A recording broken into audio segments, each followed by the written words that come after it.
ये देखिए दोस्तों, इस समय मैं उत्तराखंड में हूँ और क्या मौसम है ये देख सकते हैं आप।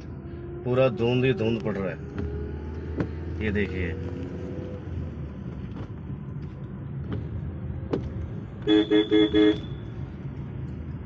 बारिश भी हो रही है, धुंध भी पड़ रही है। ये मैं उत्तराखंड में हूँ उस समय। ये देख सकते हैं आप लोग, कितना पहाड़ों में रिस्क होता है गाड़ी चलाने का, कितना डेंजरस होता है। अब लेफ्ट साइड में देखेंगे, पूरा खाई है। अगर 19-20 हुआ तो गाड़ी सीधा नीचे। वो